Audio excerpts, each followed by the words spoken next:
തൃശൂരിലെ Lulu mall നിർമ്മാണത്തിനെതിരെ case നൽകിയത് CPI നേതാവ്.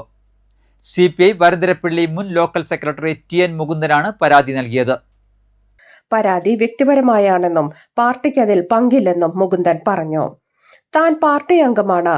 നെൽവയൽ പരിവർത്തനപ്പെടുത്തിയതിനെതിരെയാണ് പരാതി നൽകിയത്. സമ്പന്നനും സാധാരണക്കാരനും ഒരേ നീതി വേണം എന്ന് കരുതിയാണ് കേസ് നടത്തുന്നത്. ഹൈക്കോടതിയിൽ വാദം പൂർത്തിയായി വിധി പറയാനായി വെച്ചിരിക്കുകയാണെന്നും മുകുന്ദൻ പറഞ്ഞു. അദ്ദേഹം ഒരു രാഷ്ട്രീയക്കാരൻ എന്ന് ഉദ്ദേശിച്ചത് അത് എന്നെ ഉദ്ദേശിച്ച് അദ്ദേഹം പറഞ്ഞതാണ്. ഞാൻ ഇന്ത്യൻ കമ്മ്യൂണിസ്റ്റ് പാർട്ടിയുടെ മെമ്പറാണ്. മുമ്പിനാൽ ഈ ഭൂമി തൃശ്ശൂർ ഉള്ള ചെമ്പുക്കാവ് താമസക്കാരനായ ചെറക്കേക്കാരൻ ഗ്രൂപ്പിൻ്റെ കൈവശമുള്ള ഒരു ഭൂമിയായിരുന്നു.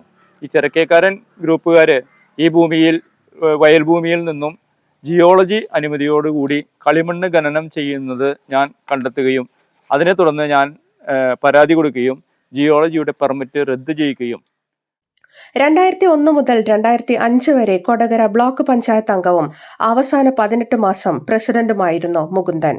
നിലവിൽ CPI ലോക്കൽ കമ്മിറ്റി അംഗമാണ്. അഖിലേന്ത്യാ കിസാൻ സഭ തൃശൂർ ജില്ലാ കമ്മിറ്റി അംഗവും പുതുക്കാട് മണ്ഡലം സെക്രട്ടറിയുമാണ്. തൃശൂരിൽ ലുലു മാൾ ഉയരാൻ വൈകുന്നത് ഒരു രാഷ്ട്രീയ പാർട്ടിയുടെ ഇടപെടൽ കാരണമെന്ന് Lulu group chairman MA Yusuff Ali പറഞ്ഞത് സംസ്ഥാനത്ത് ചർച്ചയായിരുന്നു.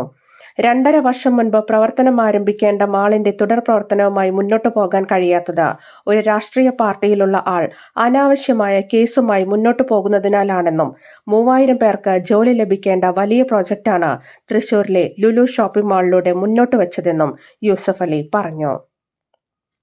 തൃശൂർ ചെയ്യാരത്ത് തൃശൂർ മാനേജ്മെന്റ് അസോസിയേഷൻ ആസ്ഥാന മന്ദിരം ഉദ്ഘാടനം ചെയ്ത് സംസാരിക്കുകയായിരുന്നു അദ്ദേഹം. മാൾ നിർമ്മിക്കാൻ സ്ഥലം ഏറ്റെടുത്ത് പ്രവർത്തനം തുടങ്ങിയ ഘട്ടത്തിലാണ് ലുലുവിനെതിരെ കേസ് കൊടുത്തത്. ഇപ്പോഴും ആ കേസ് ഹൈക്കോടതി പരിഗണനയിലാണ്. 2.5 വർഷമായി ആ കേസ് മുന്നോട്ടു പോവുകയാണ്. ഈ രാജ്യത്ത് ബിസിനസ് സംരംഭം മുന്നോട്ടു പോകണമെങ്കിൽ പലതരത്തിലുള്ള പ്രതിസന്ധികളെ അഭിമുഖീകരിക്കേണ്ടി വരുമെന്നും ആ തടസ്സങ്ങൾ മാറിയാൽ തൃശൂരിൽ ലുലുവിന്റെ മാൾ എത്തുമെന്നും അദ്ദേഹം കൂട്ടിച്ചേർത്തു.